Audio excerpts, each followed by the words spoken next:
අයිබෝවන් Cakenshapes YouTube channel එකට ගොඩාක් ආදරයෙන් ඔයාලව පිළිගන්නවා.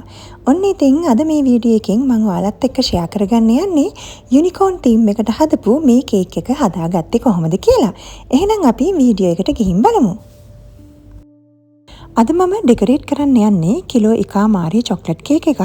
ඉතින් මේ ඩිසයින් එකට මට කේක් එක ටිකක් උසට ඕනේ. ඒක නිසා මම අඟල් 7 පෑන් එකෙන් ග්‍රෑම් 500 කේක් 3ක් මේ විදිහට දාගත්තා. ඉතින් සාමාන්‍යයෙන් මම මගේ කේක් වලට sugar syrup එක භාවිතා කරනවා. sugar syrup එක භාවිතා කිරීමෙන් කේක් එකේ වියලි ගතියක් තියෙනවා නම් ඒක අඩු කරගන්න පුළුවන්. ඉතින් මේ විදිහට මම කේක් layers තුනම icing කරගෙන crumb coat කරගන්නවා. අද මම ඩෙකරේට් කරන්න යන්නේ ෆොන්ඩන්ට් වලින් කවර් කරපු කේක් එකක් නෙමෙයි icing වලින් කවර් කරපු කේක් එකක්. ඉතින් අපි crumbs පේන්නේ නැති වෙන්න කොහොමද කේක් එකක් icing වලින් නිවැරදිව කවර් කරන්න කියලා මම වීඩියෝ එකක් කරලා තියෙනවා. description box එකේ දාන්නම් ඔයාලට මේ වීඩියෝ එක බලා ගන්න. මේ විදිහට crumb coat කරගත්තට පස්සේ මම කේක් එක පැය දෙකක් විතර ෆ්‍රිජ් එකේ යට කොටසේ දාලා තියලා නැවතත් අරගෙන හොඳින් icing කරගන්නවා. ඒ විදිහට ස්මූත් කරගත්ත කේක් එක නැවතත් ශීතකරණයේ පැය කිහිපයක් තියලා තමයි මම දැන් මේ අරගෙන තියෙන්නේ.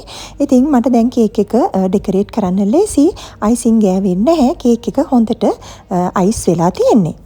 එහෙනම් අපි කේක් එකේ ඉතුරු ඩෙකරේෂන්ස් ටික කරමු. දැන් කේක් එකේ ඉන්න යුනිකෝන්ව හදාගන්න තමයි යන්නේ. මේ විදිහට ෆොන්ඩන්ට් කෑල්ලක් අරගෙන ටයිලෝස් ටිකක් ඇඩ් කරලා හොඳින් මික්ස් කරගන්නවා. ඔයාලට මම හැමතිස්සෙම මතක් කරනවා වගේ ටොපර්ස් හදනකොට ටයිලෝ සෙට් කරන්න අමතක කරන්න එපා.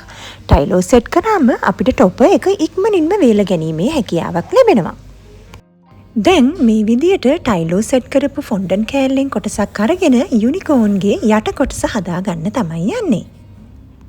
දැන් මේ විදිහට අල්ල භාවිතා කරලා බෝතලයක හැඩයට යුනිකෝන්ගේ ඇඟ කොටස හදාගන්නවා.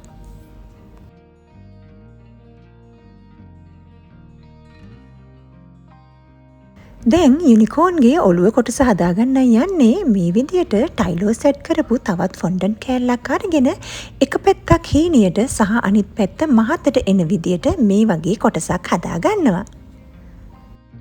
දැන් මේ විදිහට වතුර ටිකක් ගාලා කළු පාට කුඩා ෆොන්ඩන්ට් බෝල දෙකක් අරගෙන S2 තියාගන්නවා.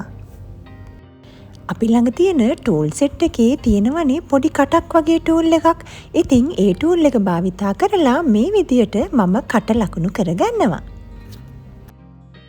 ඊට පස්සේ මේ විදියට ටූත් පික් එකක් ආධාරයෙන් ඇඟයි ඔළුවයි එකතු කරගන්නවා. යුනිකෝන්ගේ අත් දෙකයි කකුල් දෙකයි එකතු කරන්න වෙන්නේ කේක් එක ඩෙකරේට් කරන්න වෙන වෙලාවට. ඒක නිසා මෙයාව මන් ටිකක් පැත්තකින් තියලා රේන්බෝ එක හදන්න තමයි යන්නේ. අද මම රේන්බෝ එක හදන්නේ මේ පාට 4න් තමයි. ඉතින් මේ හැම ෆොන්ඩන්ට් බෝලයක්ම මම ටයිලෝස් පොඩ්ඩක් දාලා හොඳට මික්ස් කරගෙන තියෙන්නේ. මුලින්ම රේන්බෝ එක හදන්න මට මේ වගේ සුදු පාට ෆොන්ඩන්ට් කෑල්ලක් අවශ්‍ය වෙනවා. මේ වගේ ටිකක් ඝනකමට මම ෆොන්ඩන්ට් කෑල්ල තුනී කරගත්තා. මේ ෆොන්ඩන්ට් කෑල්ලටත් මම ටයිලෝස් එකතු කරලා තියෙන්නේ. මේ විදිහට පාට කරගත්ත ෆොන්ඩන්ට් කෑල්ලක් අරගෙන මට අවශ්‍ය ප්‍රමාණයට තුනී කරගන්නවා.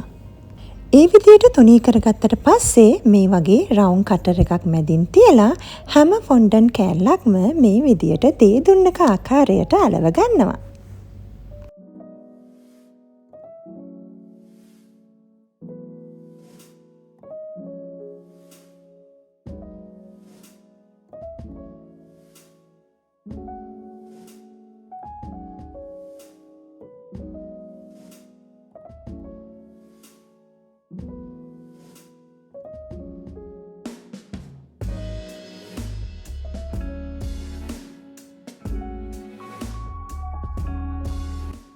මේ විදිහට මට අවශ්‍ය සයිස් එකට මම දේ දුන්න හදාගත්තා. දැන් ඉතුරු ෆොන්ඩන්ට් කොටස මේ වගේ මම කපලා ඉවත් කරනවා.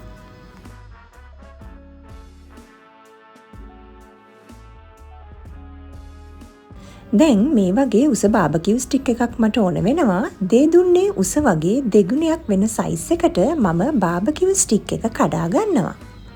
එක පැත්තකට ස්ටික්ස් දෙකක් එන විදියට මට පැති දෙකටම ස්ටික්ස් 4ක් ඕන වෙනවා. ඒ වගේම තවත් ටයිලෝස් එකතු කරපු මේ වගේ සුදු පාට ෆොන්ඩන් කෑල්ලක් මට ඕන වෙනවා. ඉතින් මේ විදියට වතුර ගාලා බාබකියු ස්ටික්ස් ටික සහ දේ දුන්න මේ විදියට මම අලව ගන්නවා.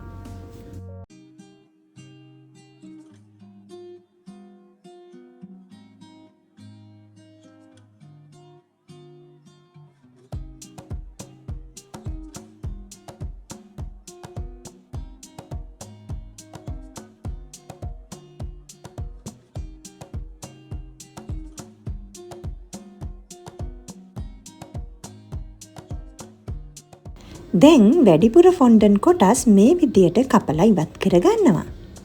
ඔන්න ඉතින් මම දැන් දේ දුන්න හදලා ඉවරයි. කේක් එකට හයි කරන්න කලින් අඩුම තරමේ පැයක්වත් මම දැන් මේ දේ දුන්න හොඳින් වේලා ගන්නවා. ඔයාලට කලින් දවසේ උනත් දේ දුන්න මේ විදියට හදලා හොඳින් වේලා ගන්න පුළුවන්. ඉතින් ඒ විදියට මම තවත් පොඩි දේ දුන්නු ටිකක් සහ වලාකුළු ටිකකුත් හදාගත්තා. දැන් මේ විදියට කේක් එකට අලවන්න නම්බර 1 ඉලක්කම කපා ගන්නවා.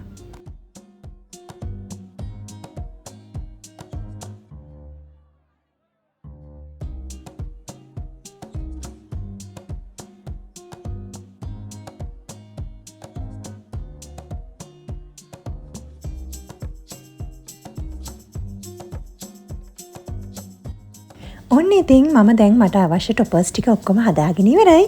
එහෙනම් ඉතින් අපි බලමු කොහොමද කේක් එක ඩෙකරේට් කරගන්නේ කියලා. මේ තියෙන්නේ බටර් අයිසිං වලින් මම හොඳට ස්මූත් කරගත්ත කේක් එක. පැය 2-3ක් ශීතකරණයේ තමයි මේ කේක් එක තිබ්බේ. ශීතකරණයෙන් එළියට ගත්ත ගමන් තමයි මම ඩෙකරේට් කරන්න හදන්නේ. ඉතින් ඔයාලට පේනවා ඇති පොඩ්ඩක්වත් ඇලෙන සුළු ගතියක් නැහැ. කේක් එක හොඳින් හයි වෙලා තියෙන්නේ. ඩෙකරේෂන් කරනකොට මට ගොඩාක් පහසු වෙනවා මේ විදියට කේක් එක හොඳින් හයි වුණාට පස්සේ. දැන් මේ විදියට මම හදාගත්ත හැම ටොප එකක්ම මම කැමති විදියට කේක් එකට එකතු කරගන්නවා. ටොප එක පිටිපස්සේ හොඳින් වතුර ටිකක් ගාලා මේ විදියට කේක් එකට අලව ගන්නවා.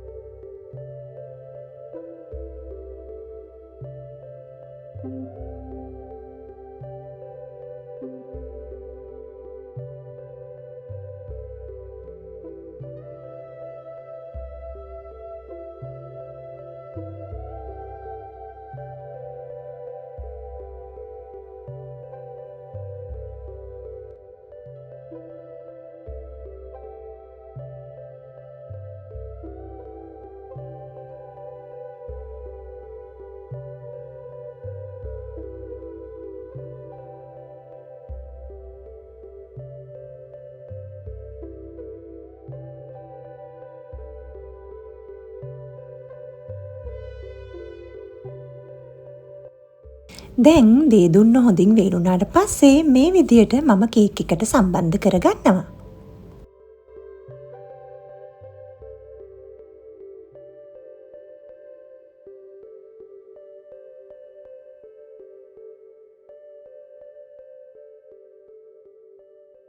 දැන් යුනිකෝන්ගේ කකුල් දෙක හදාගන්න යන්නේ මේ වගේ එක සමාන ෆොන්ඩන් බෝල දෙකක් අරගෙන මට අවශ්‍ය ප්‍රමාණයට කකුල් දෙක මේ විදියට හදාගන්නවා. යුනිකෝන් ටොප එක විස්තරාත්මකව හදන වීඩියෝ එකේ ලින්ක් එක මම පහත ඩිස්ක්‍රිප්ෂන් බොක්ස් එකේ දාන්නම් ඔයාලට බලා ගන්න.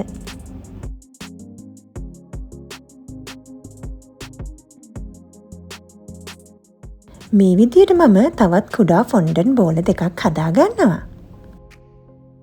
දැන් මම එඩිබල් ගෝල්ඩ් ඩස්ට් ටිකක් අරගෙන මේ විදියට ක්ලියර් එසන්ස් එකක් දාලා ටිකක් මික්ස් කරගන්නවා. ඉතින් ඔයාලට මේ සඳහා ඕනම ක්ලියර් එසන්ස් එකක් භාවිතා කරන්න පුළුවන්. අපි කලින් හදාගත්ත කුඩා ෆොන්ඩන් බෝල දෙක මේ විදියට ගෝල්ඩ් එකෙන් කලර් කරලා යුනිකෝන්ගේ කකුලට අලව ගන්නවා.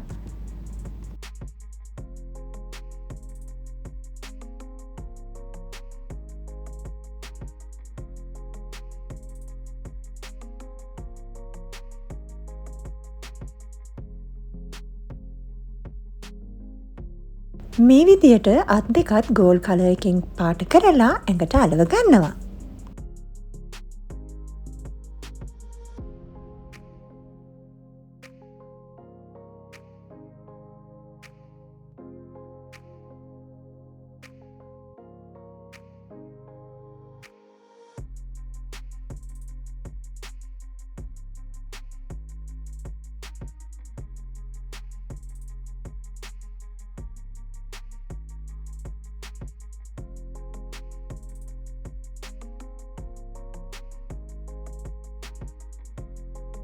අවසන් වශයෙන් කුඩා ෆොන්ඩන්ට් බෝල දෙකක් අරගෙන කන් දෙකක් විදියට හදලා ටූත් පික් එකක් ආධාරයෙන් ඔළුවට හයි කරගන්නවා.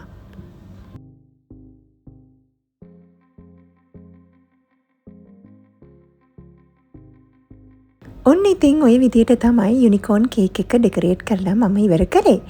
ඉතින් මේ වීඩියෝ එකෙන් ඔයාලට ප්‍රයෝජනවත් යමක් ඉගෙන ගන්න ලැබෙන්නේ නැති කියලා විශ්වාස කරනවා.